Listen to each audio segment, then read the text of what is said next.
بسم اللہ الرحمن الرحیم۔ مشکل اردو پڑھنا سیکھ رہے ہیں۔ اردو کی کتاب گلستان ادب کے ذریعے سے الفاظ و معانی کی تشریح کے ساتھ، اور آج اس کتاب میں ایک نیا سبق شروع ہو رہا ہے۔ اس سبق کا عنوان ہے اس آباد خرابے میں۔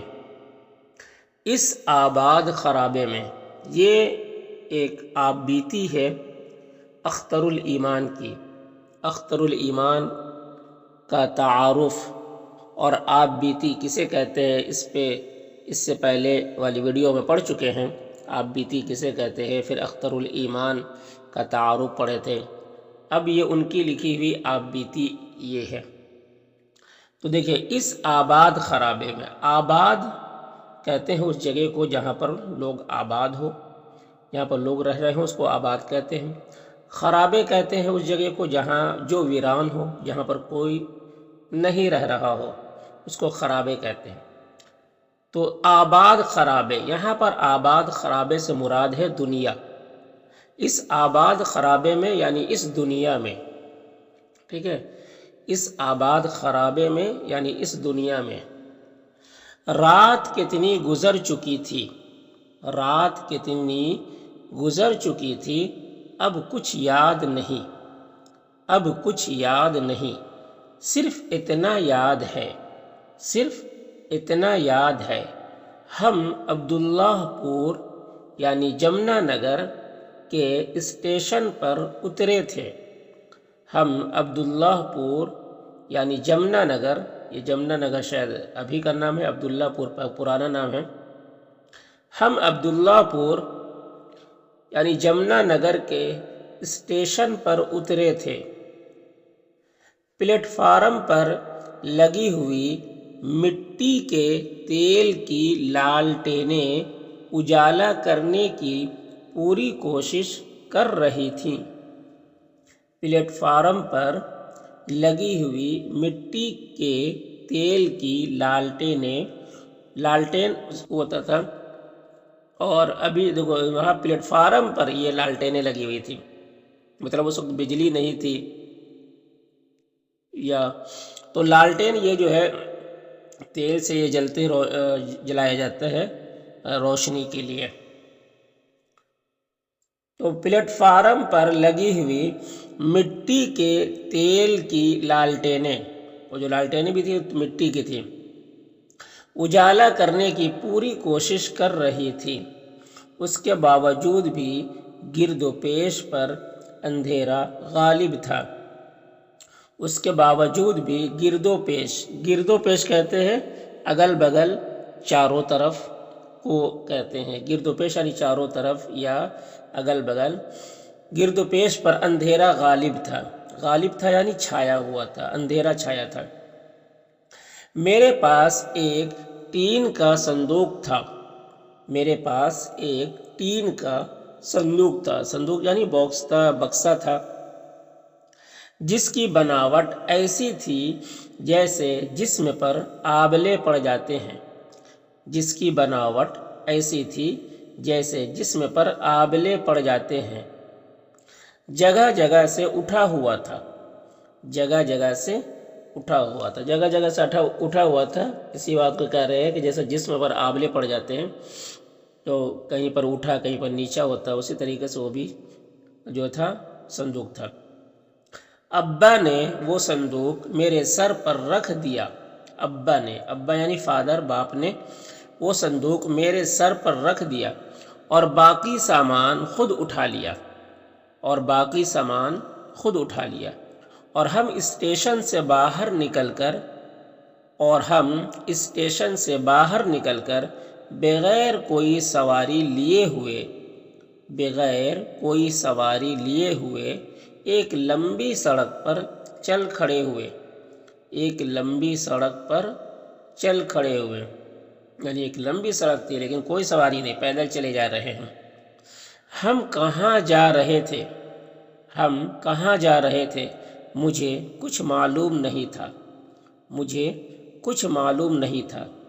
پچھلا گاؤں ہم جہاں سے چلے تھے اس کا نام کمباسی تھا، پچھلا گاؤں ہم جہاں سے چلے تھے اس کا نام کمباسی تھا۔ اس گاؤں کے بارے میں ایسی کوئی تفصیل نہیں جو دلچسپ ہو۔ اس گاؤں کے بارے میں ایسی کوئی تفصیل نہیں، تفصیل یعنی کوئی بہت زیادہ کوئی ایسی بات نہیں ہے جو دلچسپ ہو، جو دل کو چھوئے۔ ایسا بھی کوئی واقعہ نہیں، ایسا بھی کوئی واقعہ نہیں جو بہت اہم ہو، جو بہت اہم ہو۔ ایسا بھی کوئی واقعہ یعنی کوئی سٹوری نہیں جو بہت امپورٹنٹ ہو، جو بہت اہم ہو، سوا اس بات کے کہ جس گھر میں ہم رہتے تھے، سوا اس بات کے یعنی اس بات کے علاوہ کہ جس گھر میں ہم رہتے تھے کہا جاتا تھا وہاں آسیب کا اثر ہے۔ کہا جاتا تھا وہاں آسیب کا اثر ہے۔ آسیب یعنی جن بھوت شیطان یا گندی روحیں کا جو اثر ہوتا ہے تو اس کو کہتے ہیں آسیب، یعنی شیطان وغیرہ کا اثر، تو اس کا سایہ ہوتا ہے تو اس کو آسیب کہتے ہیں۔ وہاں آسیب کا اثر ہے۔ رضوان پیدا ہوا تھا، رضوان اس کا چھوٹا بھائی ہے ان کا، اسی کے بارے میں کہہ رہے کہ رضوان پیدا ہوا تھا جو تقریباً ہفتہ بھر یا 15 دن زندہ رہ کر مر گیا تھا۔ جو تقریباً یعنی قریب ہفتہ بھر یعنی ایک ویک بھر یا 15 دن زندہ رہ کر مر گیا تھا۔ اپنے اس چھوٹے بھائی سے مجھے اتنا لگاؤ ہو گیا تھا، اپنے اس چھوٹے بھائی سے مجھے اتنا لگاؤ ہو گیا تھا کہ میں اس کی قبر پر چلا جاتا تھا، اور وہاں بیٹھے روتا رہتا تھا۔ بستی کا کوئی آدمی ادھر سے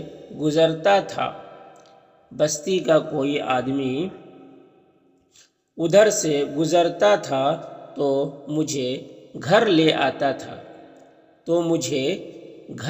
آتا تھا۔ میرے والد امامت کا پیشہ کرتے تھے۔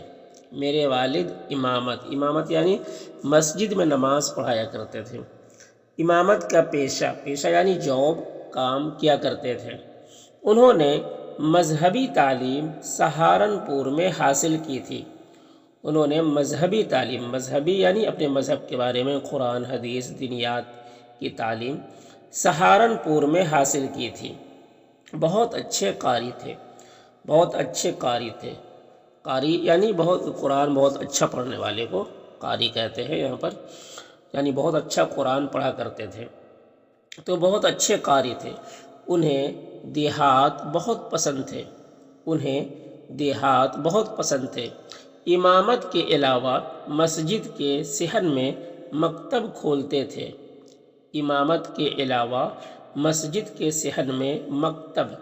مکتب کہتے ہیں جس جگہ پہ چھوٹے چھوٹے بچے پڑھنے کے لیے آتے ہیں، قرآن، حدیث، قرآن، دینیات وغیرہ، اردو وغیرہ، قرآن کی تعلیم حاصل کرنے آتے ہیں، تو اس جگہ کو مکتب کہتے ہیں۔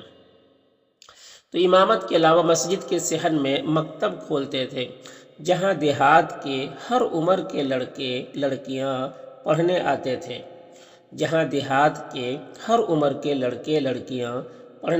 تھے۔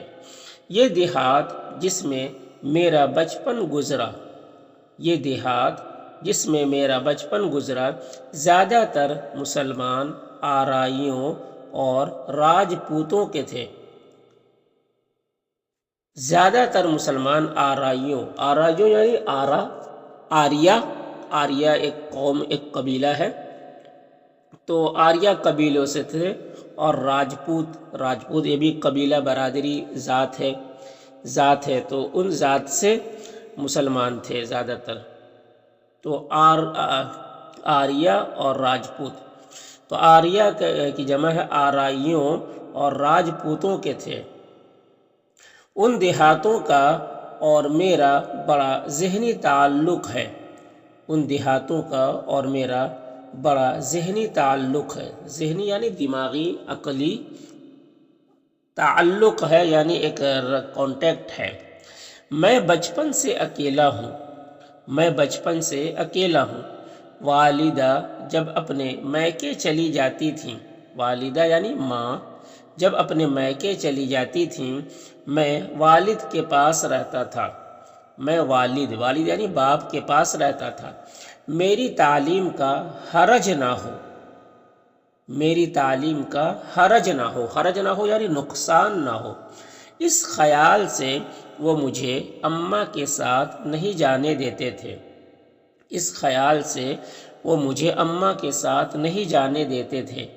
میری تعلیم کا تصور ان کے ذہن میں وہی تھا۔ میری تعلیم کا تصور یعنی خیال ان کے ذہن میں وہی تھا جو انہوں نے خود حاصل کی تھی، جو انہوں نے خود حاصل کی تھی۔ قرآن حفظ کرنا اور اردو فارسی کی تھوڑی شدھ بدھ، قرآن حفظ کرنا اور اردو فارسی کی تھوڑی شدھ بدھ یعنی سمجھ، تاکہ بڑا ہو کر میں بھی ان کی طرح امامت کا پیشہ اختیار کر سکوں، تاکہ بڑا ہو کر میں بھی ان کی طرح امامت کا پیشہ اختیار کر سکوں۔ مگر یہ خانہ بدوشانہ زندگی جو میرے والد نے اختیار کر رکھی تھی، مگر یہ خانہ بدوشانہ زندگی جو یعنی کہتے ہیں جو ادھر ادھر ہو، جس کا کوئی اپنا مستقل ٹھکانہ نہ ہو، جو ادھر ادھر بھٹک رہا ہو، اس کو کہتے ہیں خانہ بدوشانہ زندگی۔ مگر یہ خانہ بدوشانہ زندگی جو میرے والد نے اختیار کر رکھی تھی، اس نے کبھی مجھے ایک طرح کی تعلیم پر نہیں جمنے دیا، اس نے کبھی مجھے ایک طرح کی تعلیم پر نہیں جمنے دیا۔ یعنی مطلب یہ کہ امامت جو کرتے تھے تو کبھی اس مسجد کو چھوڑے کسی وجہ سے دوسری مسجد چلے گئے، کبھی دوسری کو چھوڑے تو تیسری جگہ چلے گئے، تو اس طریقے سے مطلب ایک جگہ رہتے نہیں تھے، تو جس کی وجہ سے میری پڑھائی چھوٹتے رہتی تھی، اور کبھی اسکول میں ڈال دیتے تو کبھی مدرسے میں ڈال دیتے، تو اس طریقے سے ہوتا ہے۔ اس نے کبھی مجھے ایک طرح کی تعلیم پر نہیں جمنے دیا۔ کبھی سرکاری اسکول میں داخل کر دیا جاتا تھا، کبھی قرآن حفظ کرنے پر لگا دیا جاتا تھا، اور بس کبھی قرآن حفظ کرنے پر لگا دیا جاتا تھا اور بس دن رات اسی طرح گزرتے چلے جا رہے تھے،